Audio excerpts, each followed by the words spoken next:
Good morning everyone. देखो आज हम लोग एक नया टॉपिक शुरू करेंगे और एक नया चैप्टर।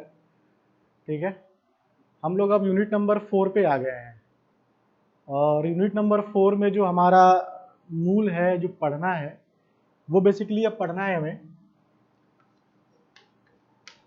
सब्जेक्ट। जो पढ़ना है हमें बेटा,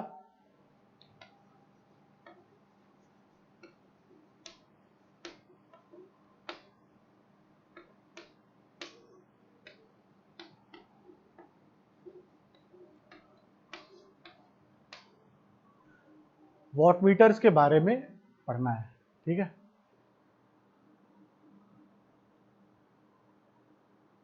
ठीक है। तो हम लोगों ने बेटा अब तक जो पढ़ा है वो पढ़ा है एमीटर के बारे में, वोल्टमीटर के बारे में। एमीटर कैसे वर्क करता है, क्या उसका बेसिक प्रिंसिपल है। वोल्टमीटर कैसे वर्क करता है, क्या उसका बेसिक प्रिंसिपल है। कितने प्रकार के इंस्ट्रूमेंट होते हैं एमीटर में, वोल्टमीटर में, ये हमने पढ़ा है। अगर हमें ज़्यादा माप के लिए या ज़्यादा मेजर करनी है करंट की वैल्यू या वोल्टमीटर की वोल्टेज की वैल्यू, तो उसके लिए हमने रेंज एक्सटेंशन पढ़ा है, कैसे हम परास का विस्तार कर सकते हैं, ये हमने पढ़ा है। अब इससे आगे हम पढ़ेंगे वॉट मीटर्स के बारे में। देखो वॉट मीटर क्या होता है। वॉट मीटर बेसिकली एक हमारा इंस्ट्रूमेंट है जो पावर को मेजर करने के लिए यूज किया जाता है। विद्युत शक्ति, ठीक है, बेसिकली विद्युत शक्ति यानी कि पावर को मेजर करने के लिए इस्तेमाल किया जाता है। ठीक है, जब मैं बोलता हूं पावर या जब मैं बोलता हूं इलेक्ट्रिक पावर, तो यहां पे हम बात कर रहे हैं इलेक्ट्रिक पावर की। समझना बेटा ध्यान से, इलेक्ट्रिक पावर, विद्युत शक्ति की बात करते हैं। देखो विद्युत शक्ति की जब हम बात मेजरमेंट की करते हैं तो यहां पे हमारे दिमाग में सबसे पहले ये होता है कि कितने प्रकार की हमारी इलेक्ट्रिसिटी पावर हो सकती है। अगर मैं इसको ध्यान से देखूं तो हमारे पास दो तरह का पावर होगा। या तो हमारे पास एसी सर्किट है या हमारे पास डीसी सर्किट है। दो ही तरह की हमारे पास सर्किट अवेलेबल है, या तो फिर वो एसी है, अल्टरनेटिंग है, या फिर वो डायरेक्ट है। ठीक है,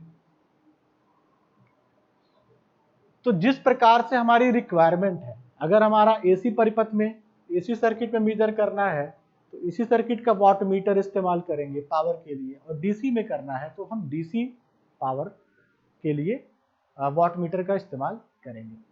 ठीक है, तो इलेक्ट्रिक पावर जब हम मेजर करते हैं तो एक चीज आप और जान लो, जो आप फॉर्मूला लिखते हो पावर का, आपने पढ़ा होगा P equal to V into I. यह हमारे पास दो चीजें हैं बेटा, क्या क्या है, वोल्टेज भी है और करंट भी है।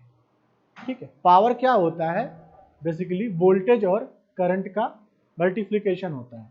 इलेक्ट्रिक पावर की बात करें तो ये आपके पास, अगर मैं वोल्टेज को मापूं अलग, अगर मैं सिर्फ वोल्टेज की बात करूं तो वोल्टेज को हम नापते किससे हैं,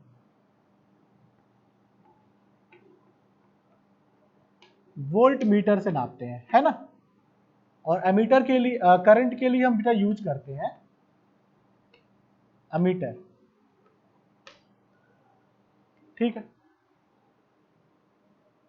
पावर जो है हमारे पास V इंटू आई होता है। वोल्टेज को मापने के लिए हम लोग वोल्ट मीटर का इस्तेमाल करते हैं और करंट को मापने के लिए एमीटर का इस्तेमाल करते हैं।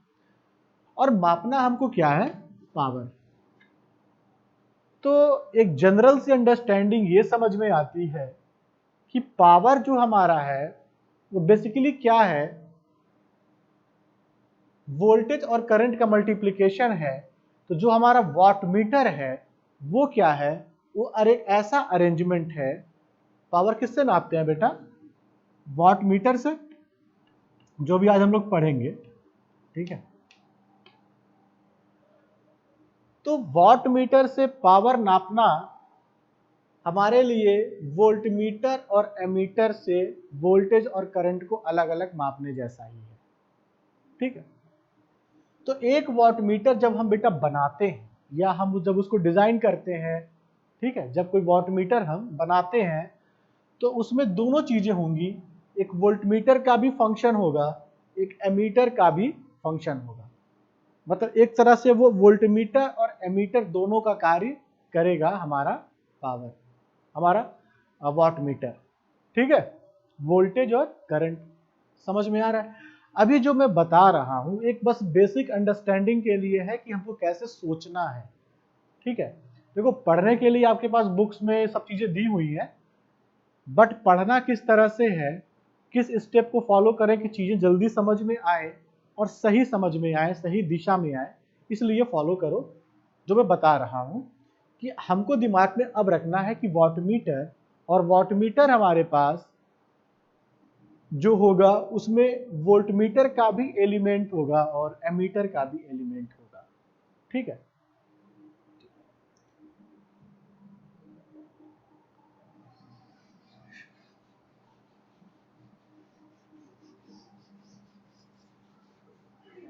चूंकि आज हमारी जो बातें होंगी वो बेसिकली वॉटमीटर पे ही है, तो वॉटमीटर को आज हम पहले कैटेगराइज करते हैं कि हमारे पास कितने प्रकार के वॉटमीटर होते हैं, ठीक है। एक होता है बेटा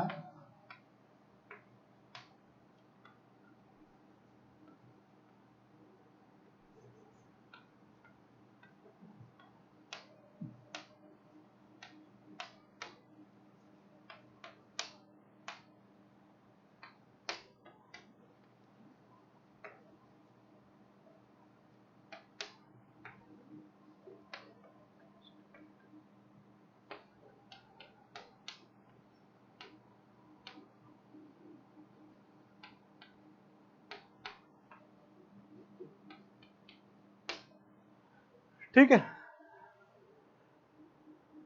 याद करो हम जब इंस्ट्रूमेंट के बारे में पढ़ रहे थे या हमने जो लास्ट लेक्चर में जो हमारे वीडियोस हैं वहां पे देखोगे तो मैंने बताया है कि सेकेंडरी इंस्ट्रूमेंट हमारे पास होता है।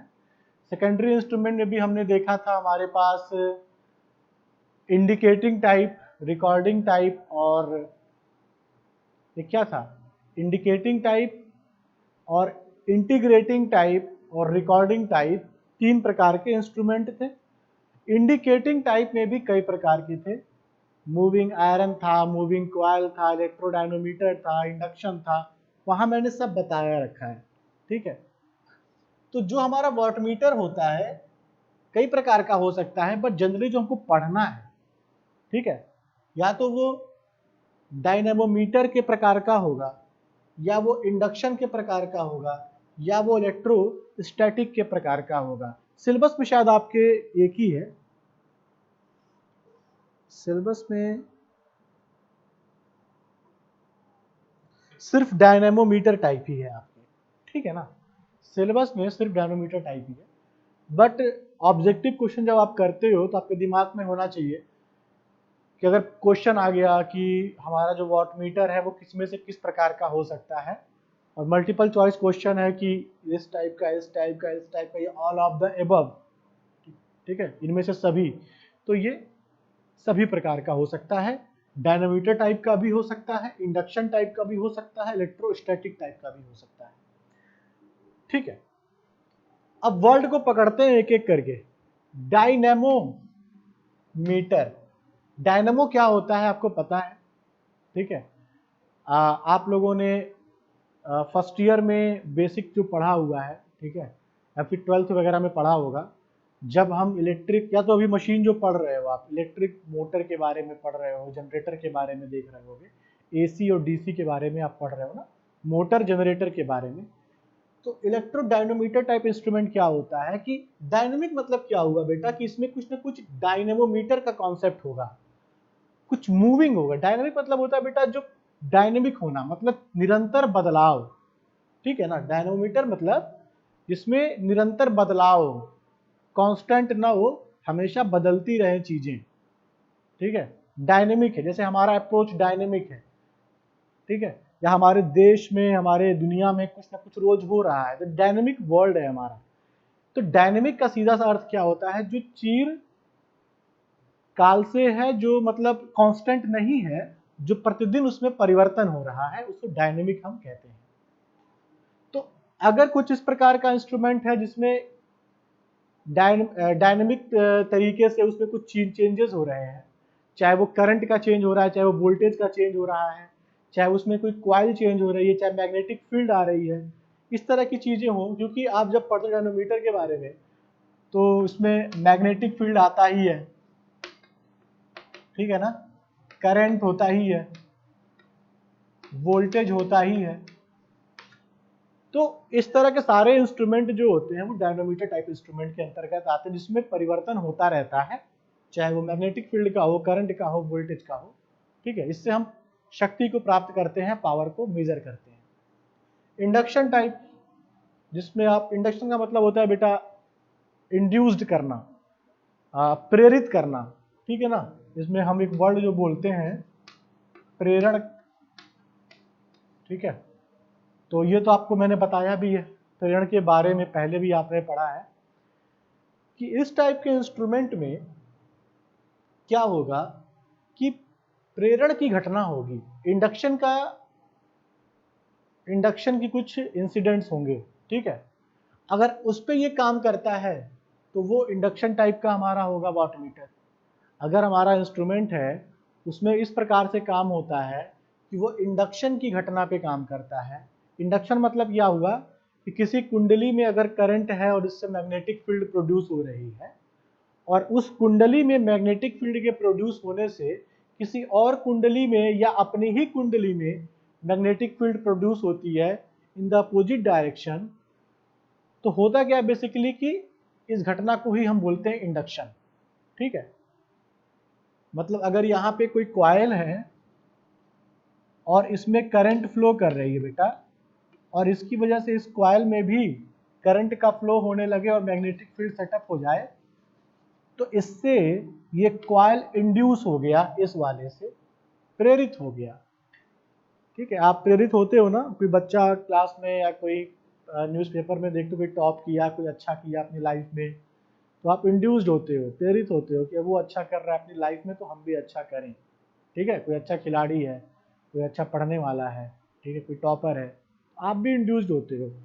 तो इसी प्रकार से यहाँ पे भी अगर कुछ मैग्नेटिक फील्ड सेटअप है तो इसकी वजह से यहाँ पे भी अगर हो रहा है दूसरे कॉइल में या अपने ही कॉइल में अपोजिट डायरेक्शन में हो रहा है, सब पढ़ चुके हो, ठीक है। बस यहाँ पे मैं जनरल सी बातें बता रहा हूँ, बस एक ओवरव्यू दे रहा हूँ, ठीक है। अभी हम टॉपिक में अंदर गए नहीं है, अभी हम बस ओवरव्यू दे रहे हैं कि क्या क्या पढ़ना है। इलेक्ट्रोस्टैटिक टाइप के इंस्ट्रूमेंट्स क्या होते हैं, देखो इलेक्ट्रोस्टैटिक मतलब क्या हुआ ना, जहां पे चार्ज की बात होती है, आवेश की बात होती है, ठीक है।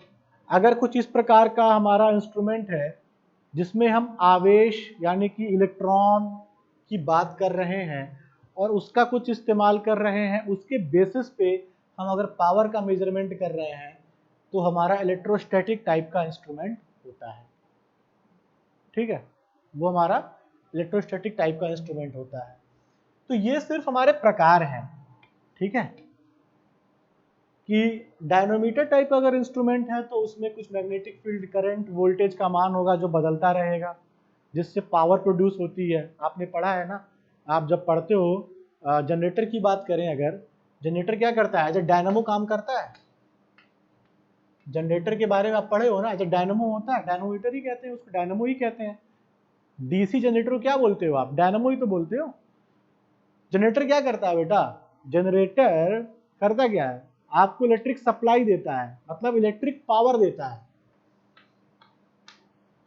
इलेक्ट्रिक पावर देता है, ठीक। कैसे देता है, करंट होती है, वोल्टेज होती है, मैग्नेटिक फील्ड होती है, इसमें कुछ रिएक्शन होता, रिएक्शन मतलब कुछ अभिक्रियाएं होती हैं, कुछ मैकेनिज्म होती है, इससे हमको पावर मिलता है। इसीलिए मैंने कहा कि वो इंस्ट्रूमेंट जो मैग्नेटिक फील्ड, करंट, वोल्टेज को डील करता है और उससे पावर प्रोड्यूस होती है, तो हमारा डायनोमीटर टाइप का इंस्ट्रूमेंट हो जाएगा।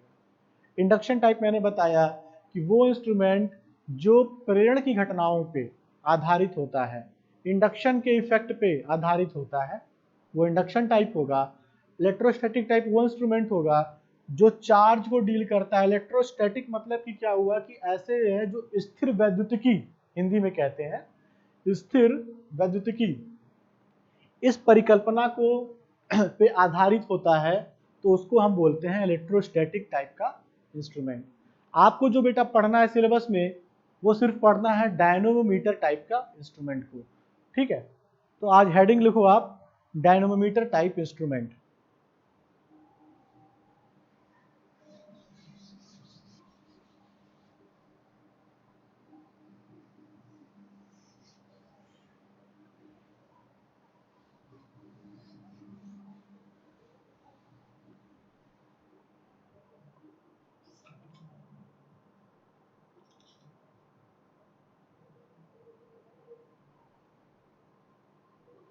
डायनोमीटर टाइप इंस्ट्रूमेंट में लिख दिया यहाँ पे वाट मीटर।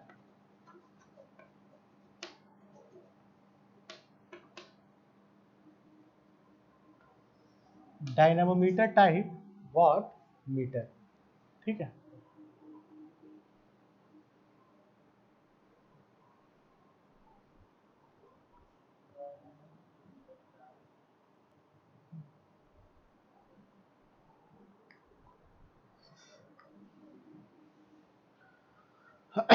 देखो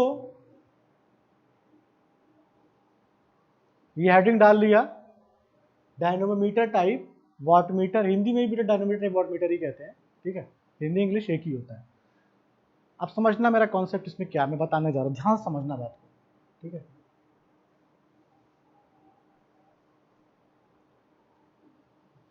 देखो इसमें दो क्वाइल होती है, ठीक है। मैं पूरी कहानी जो है आपको समझाने का प्रयास कर रहा हूँ, समझ में आ जाएगा खुद से लिख लोगे, नहीं समझ में आएगा रट्टा मारना पड़ेगा, ठीक है।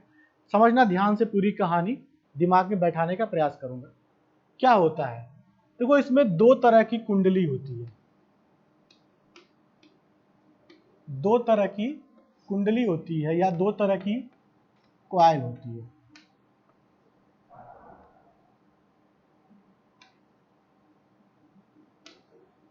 दो क्वाइल होती है, ठीक है। एक को बोलकर बेटा बोलते हैं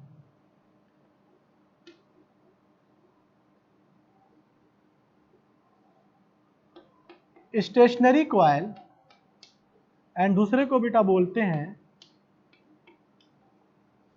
मूविंग क्वाइल।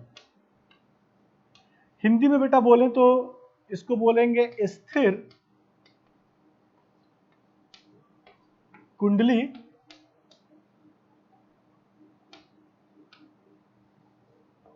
और इसको बोलेंगे चल कुंडली।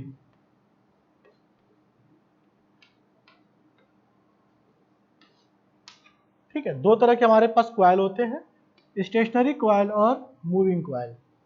अच्छा, अब जो मैंने शुरुआत में बताई आपको बेसिक सी बात, यहां पे ध्यान रखना, मैंने यहीं पे लिखा था P बराबर V इंटू आई पावर के लिए, ठीक है, ये मैंने बताया।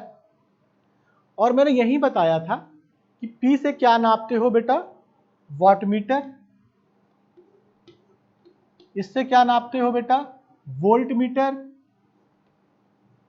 और ये किससे नापते हो, एमीटर से। ये शॉर्ट में लिख रहा हूं मैं, volt watt meter, volt meter, ammeter. और मैंने बताया कि किसी भी वाट मीटर में या एमीटर जो हमारा ये टाइप का इंस्ट्रूमेंट है, इसमें दोनों एलिमेंट्स होंगे, वोल्ट मीटर जो वोल्टेज का काम करता है नापता है, और एमीटर जो करंट मापता है, ये दोनों एलिमेंट्स होंगे। तो उसी बात को दिमाग पे यहाँ पे लाके रखो, अगर हमारे पास स्टेशनरी क्वाइल है और मूविंग क्वाइल है, हमारे पास दो तरह की क्वाइल है, तो एक को हम बेटा बोलते हैं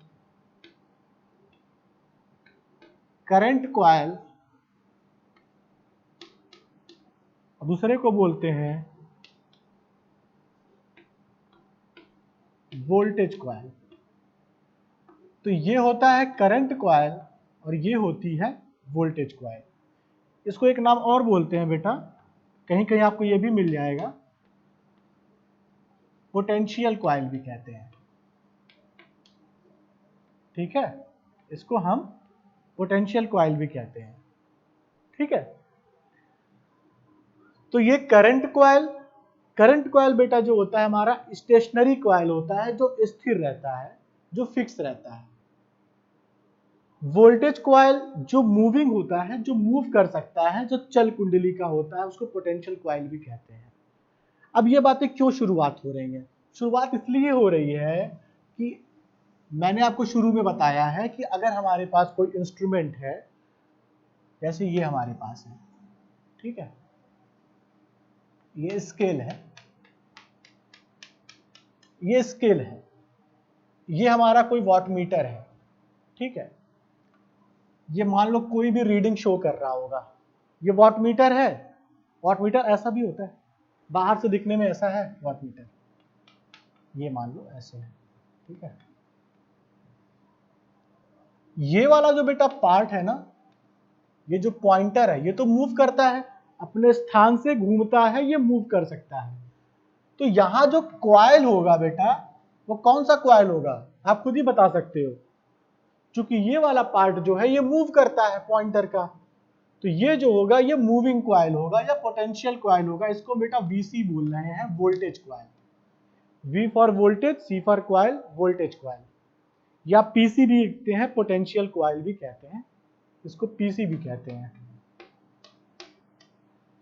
चूंकि ये वाला पार्ट जो है मूव करता है, तो पॉइंटर भी मूव करता है। मैंने बताया था एक बार ना कि जैसे इस प्रकार से होता है, जैसे ये हमारा है, ठीक है,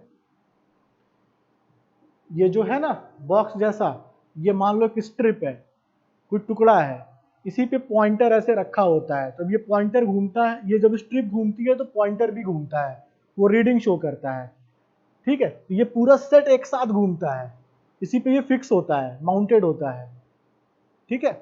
अगर ये घूमेगा, ये घूमेगा, तो ये पॉइंटर मान लो ऐसे, पॉइंटर भी घूमेगा जहां रीडिंग होनी होगी। क्लियर है? इसीलिए बेटा कहा ये मूविंग कॉइल है।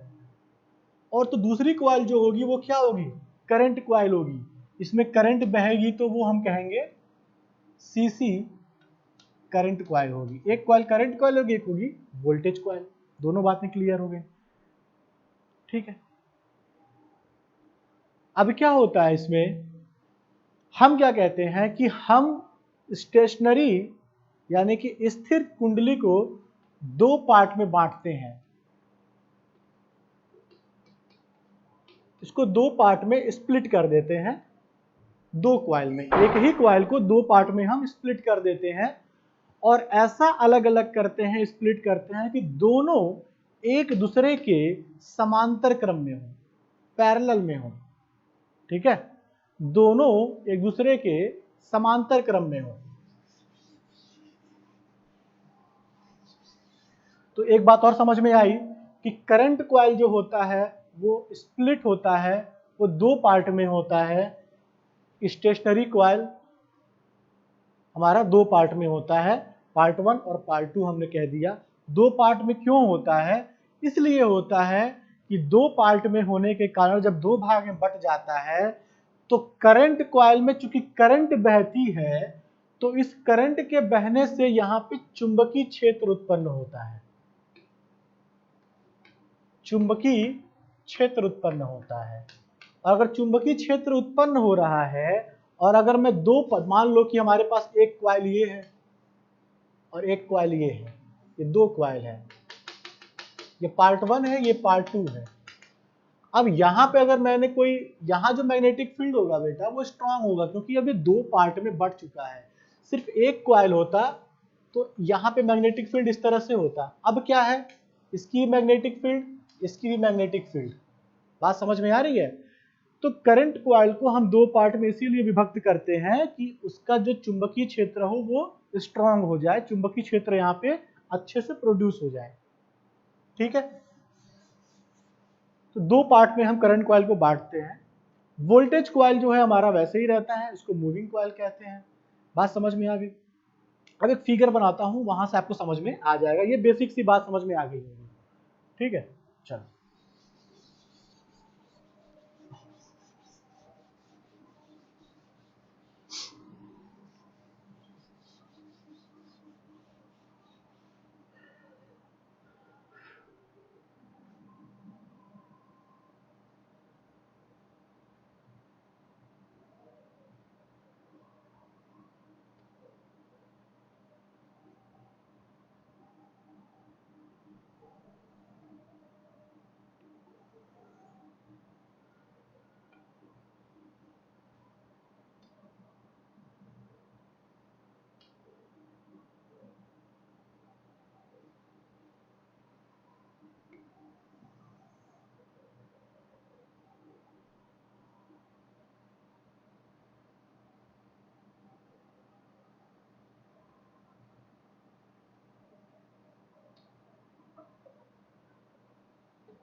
इसको ड्रॉ कर लो बच्चे।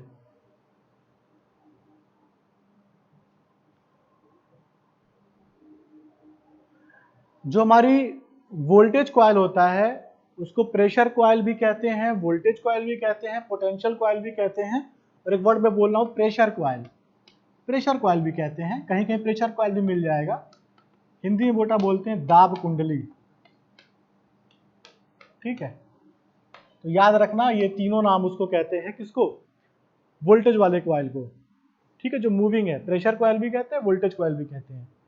ठीक है, देखो ये जो हमारी दोनों कुंडली है ना, ये ऊपर देखो वाइंडिंग हुई है, ये वाइंडिंग हुई है, ये वाइंडिंग हुई है, ये जो डॉट डॉट है ना, ये वाइंडिंग है। वाइंडिंग में समझ रहे हो? कुंडली। ठीक है, ये बेटा करंट कॉइल है, मैं सीसी लिख दे रहा हूं, समझ में आ जाना चाहिए। ये जो हमारा येलो वाला मैंने बना रखा है, ये हमारा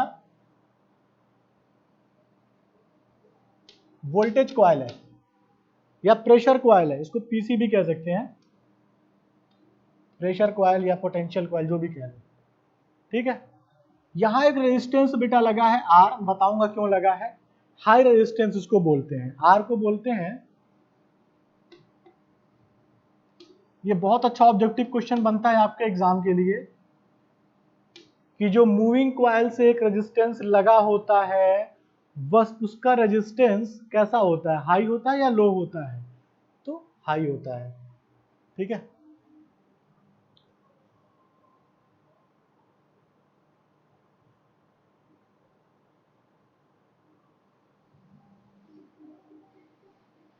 ड्रॉ कर लो इसको।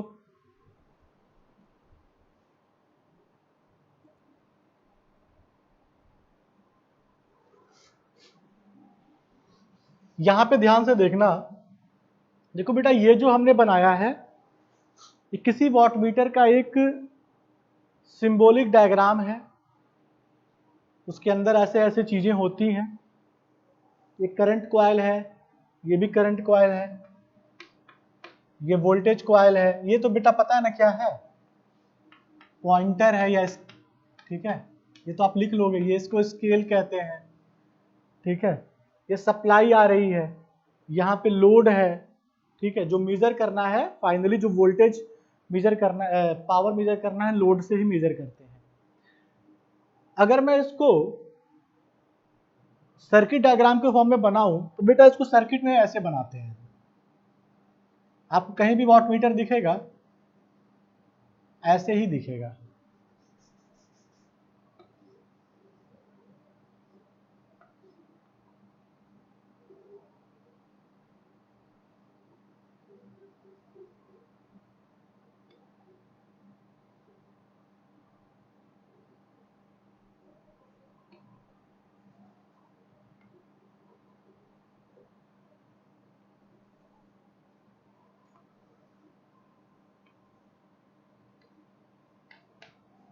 दिख रहा है?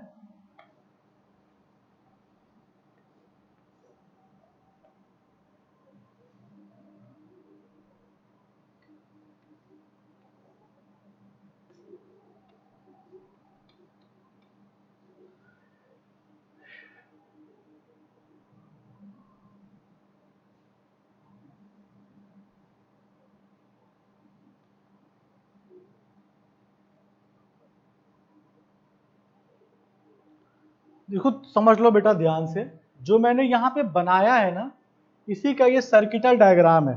ठीक है, इसी का ये विद्युत परिपथ का डायग्राम है यहाँ पे। ठीक है, ये विद्युत परिपथ का डायग्राम है यहाँ पे। ये बेटा जो है ना, इसको बोलते हैं करंट कॉइल। ये जो है ना बेटा, ये है वोल्टेज कॉइल या प्रेशर कॉइल, इसी को प्रेशर कॉइल या वोल्टेज कॉइल। यही हाई रेजिस्टेंस जो है आर, जो यहाँ पे बनाया हुआ है, ये आर, ये सप्लाई और ये लोड, इसी को बेटा बोलते हैं वॉट मीटर। इसको चाहो तो ऐसे ऐसे कर लो या फिर चाहो छोड़ दो। ठीक है, अब समझना बात को, मैं यही समझा देता हूं, यहां कहानी क्लियर हो जाएगी। करंट कॉइल जो है यहाँ चूंकि एक ही पार्ट में दिखाया गया है, बट रियलिटी में कैसा होता है कि यह दो पार्ट में ब्रेक होता है, दो पार्ट में स्प्लिट होता है। एक करंट कॉइल ये होता है, एक करंट कॉइल ये है। चूंकि ये सर्किटल डायग्राम है इसलिए ऐसे दिखाया गया है। ये बेटा प्रेशर कॉइल है या वोल्टेज कॉइल है।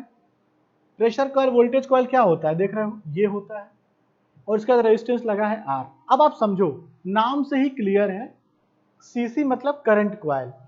करंट जब मेजर की जाती है बेटा तो कैसे कनेक्ट करते हैं, करंट को, या करंट जो हमारा एमीटर होता है, हमेशा हम सीरीज में कनेक्ट करते हैं। तो करंट सर्किट जो हमारी है या करंट कॉइल है, आप देखो बेटा सीरीज में कनेक्टेड है लोड के, सप्लाई और लोड के सीरीज में कनेक्टेड है लोड। वहीं पे आप इसको देखोगे, पीसी मतलब क्या है, प्रेशर कॉइल या वोल्टेज कॉइल, और वोल्टेज को मेजर करने के लिए वोल्टमीटर हमेशा हम पैरेलल में लगाते हैं, समांतर क्रम में लगाते हैं। तो ये और ये पॉइंट पकड़ो आप, तो आपको लगेगा ये देखो ये पैरेलल सर्किट है कि नहीं है। इसको खींच करके सीधा किया जाए तो ये पैरेलल सर्किट होगा, समझ रहे हो, ये सप्लाई के पैरेलल में है, जो लोड मिलेगा पैरेलल में है, ठीक है। तो कहने का अर्थ क्या है, जो करंट कॉइल है, आप लिखोगे अपने मन से ये सब चीजों को, ठीक है, दिख रहा है सर्किट में, जो करंट कॉइल है वो सीरीज में कनेक्टेड होती है, जो प्रेशर कॉइल है या वोल्टेज कॉइल है वो समांतर क्रम में कनेक्टेड होता है। दूसरी बात, यहां से भी करंट फ्लो करेगी बेटा, और यहां से भी करंट फ्लो करेगी, दोनों से करंट फ्लो करेगी। इसमें जो करंट फ्लो करेगी मान लिया ये I1 है, यहां जो करंट फ्लो करेगी मान लिया वो I2 है, ठीक। इन दोनों का जो करंट फ्लो कर रहा है, इन्हीं दोनों के करंट के फ्लो होने से जो मैग्नेटिक फील्ड प्रोड्यूस होती है, उसी के आधार पे हम कहते हैं कि कितना हमारा पावर जनरेट हो रहा है या कितना हमारा वोल्टेज पावर का मान है। करंट I1 बेटा अगर यहां बह रही है इसमें, तो यहां भी करंट I1 बहेगी। करंट कॉइल में करंट I1 है, तो यहां भी करंट है और यहां भी करंट है। चूंकि करंट किसी भी कुंडली से जब बहती है, मैं फिर से बोल रहा हूं, स्टॉप करके दोबारा से बोल रहा हूं, ये करंट कॉइल है, इसमें करंट I1 फ्लो कर रही है, ये वोल्टेज कॉइल है, इसमें करंट I2 फ्लो कर रही है। करंट जब भी किसी कॉइल में फ्लो करती है, तो कुंडली में एक चुंबकीय क्षेत्र उत्पन्न होता है, एक मैग्नेटिक फील्ड प्रोड्यूस होता है। तो यहां चारों तरफ क्या होगा बेटा, एक मैग्नेटिक फील्ड प्रोड्यूस होगा, है कि नहीं, करंट कॉइल की वजह से एक मैग्नेटिक फील्ड प्रोड्यूस होगा। अब ठीक है, I2 जो है किससे बह रही है, वोल्टेज कॉइल से बह रही है। I2 वोल्टेज कॉइल से बह रही है, और वोल्टेज कॉइल में भी कॉइल है ना, तो कॉइल है तो क्या होगा, कुंडली है तो वहां भी क्या होगा, मैग्नेटिक फील्ड प्रोड्यूस होगा, सेटअप होगा। तो यहां भी तो मैग्नेटिक फील्ड प्रोड्यूस होगा, ठीक है। तो अब क्या हुआ, करंट कॉइल का मैग्नेटिक फील्ड एक मैग्नेटिक फील्ड है, और वोल्टेज कॉइल का भी अपना एक मैग्नेटिक फील्ड है। तो करंट कॉइल के मैग्नेटिक फील्ड और वोल्टेज कॉइल के मैग्नेटिक फील्ड के बीच क्या होगा, दोनों मैग्नेटिक फील्ड के बीच में इंटरेक्शन होगा, और एक मैग्नेटिक फील्ड इसका है एक इसका है, दोनों का क्या होगा, इंटरेक्शन होगा। और इंटरेक्शन जब होगा, एक दूसरे से भिड़ेंगे, चूंकि ये तो फिक्स है, करंट कॉइल क्या है, स्टेशनरी है, यानी फिक्स है, ये तो नहीं घूमेगा। लेकिन ये जो मूविंग कॉइल है, मैंने पहले ही बता चुकी वो मूविंग कॉइल है, तो मूविंग कॉइल क्या होगा, वो फ्री टू रोटेट है, अपने जगह पे वो घूम जाएगा, उस पे बलागुण या जो बल लगेगा।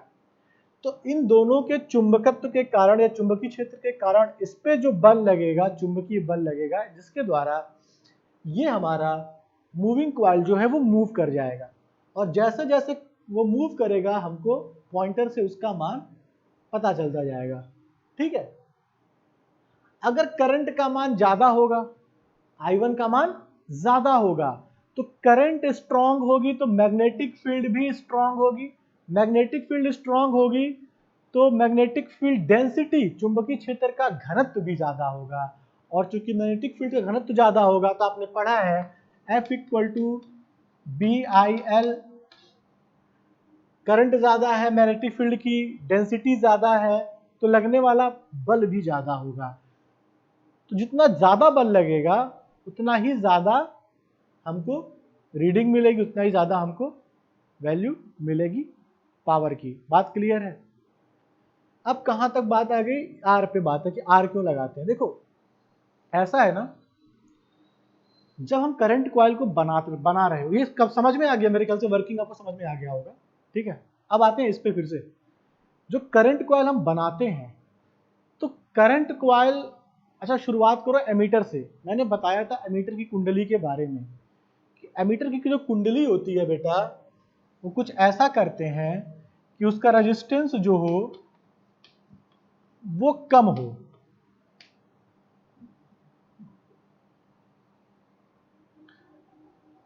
रेजिस्टेंस क्या हो? कम हो। क्यों? क्योंकि करंट को, वो करंट कैरिंग कैपेसिटी ज्यादा होनी चाहिए। करंट बहता है, करंट कॉइल में करंट बहेगा, और करंट तब बहेगा जब रेजिस्टेंस का मान कम होगा। ठीक है, तो रेजिस्टेंस का मान कम होगा, R equal to rho L upon A. Resistance का मान दिख रहा है? हाँ, रेजिस्टेंस का मान अगर कम हो तब होगा जब एरिया का मान ज्यादा होगा। किसका? कंडक्टर का। जो हमारी कुंडली का जो क्वाइल है, उस क्वाइल का जो मोटाई है वो ज्यादा होगी। जब क्वाइल की मोटाई ज्यादा होगी तो रेजिस्टेंस कम होगा। मोटाई जब ज्यादा होगी तो क्या होगा बेटा? तो जो नंबर ऑफ टर्न्स हैं वो कम हो जाएंगे। मैंने बताया था पहले भी इस चीज को। जब मोटाई ज्यादा हो जाती है तो नंबर ऑफ टर्न्स जो है वो कम हो जाते हैं। देखो सिर्फ 2 ही टर्न्स मैंने शो करके दिखाया है सिंबॉलिकली। अगर यही बात करें कि प्रेशर कॉइल या वोल्टेज कॉइल की, तो वोल्टेज कॉइल में हमने उल्टा जस्ट बताया था कि वोल्टेज कॉइल में क्या होता है कि रेजिस्टेंस हम चाहते हैं कि ज्यादा हो। रेजिस्टेंस ज्यादा जब होगा तो हमारा I इंटू आर जो ड्रॉप है वो ज्यादा होगा, वोल्टेज ज्यादा मेजर कर पाएगा। पढ़ा लें यार। ठीक है, voltage equal to I into R है। ठीक है, आर का मान ज्यादा होगा तो वोल्टेज का मान ज्यादा होगा। R equal to rho l upon A. Area कम होगा। एरिया कम होने का मतलब बेटा क्या है कि जो हमारी तार की जो मोटाई इससे हम कॉइल बना रहे हैं वो पतला होगा। ठीक है, क्रॉस सेक्शनल एरिया मतलब कि तार की जो मोटाई है। ठीक है, ये तार है ना, ये कोई तार ऐसे कुंडली बना रहे हो तो तार की मोटाई कम होगी। मोटाई कम होगी बेटा तो नंबर ऑफ टर्न्स बढ़ जाएंगे, तो फेरों की संख्या बढ़ जाएगी। ठीक है, फेरों की संख्या बढ़ जाएगी। इसीलिए रेजिस्टेंस का मान यहाँ पे हम लगाते हैं कि ज्यादा करंट ना आ जाए। ज्यादा करंट के मान को नियत, आर का मान ज्यादा रहेगा तो इसमें कम से कम करंट आएगी। आर का मान ज्यादा होगा, आर का मान वैसे भी कुंडली का हम ज्यादा रखते हैं, बट आर हाई रेजिस्टेंस लगाने से प्रेशर कॉइल में कम से कम करंट आएगी। प्रेशर कॉइल को स्थिर रखती है, प्रेशर कॉइल को डैमेज नहीं होने देती है। आर का मान कम होगा तो क्या होगा? करंट यहां भी बह जाएगी, और करंट यहां ज्यादा बहेगी तो ये डैमेज हो सकता है हमारा प्रेशर कॉइल।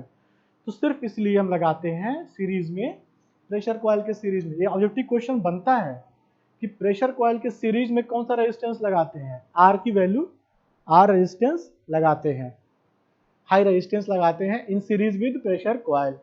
आई होप समझ में आ रहा होगा। ठीक है, तो ये हाई होता है इसको मैनेज करने के लिए कि हमारा प्रेशर कॉइल डैमेज ना हो, इसकी करंट के मान को नियत रखने के लिए। ठीक है, बाकी क्लियर हो गई यहां से कोई बात? ठीक है, तो इसका जो बेसिक ऑपरेशन में आपको 3-4 बातें मैंने जो बताई वो याद रखनी है। क्या? अगर तुम अपने दिमाग से सोचो, जो मैंने बताया है वो है कुछ नहीं, वो सिर्फ एमीटर और वोल्टमीटर का ही खेल है।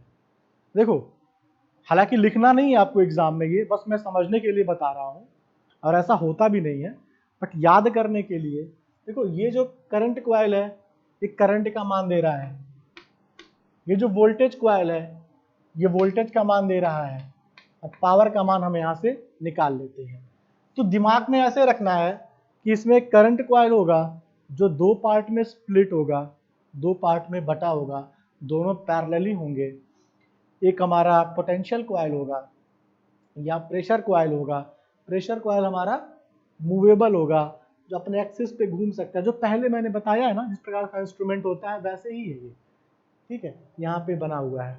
ठीक है, और होता क्या है कि जब करंट फ्लो करती है, करंट I1 और I2, करंट I1 जो है वो करंट कॉइल में फ्लो कर रही है, I2 जो है वो प्रेशर कॉइल में फ्लो कर रही है।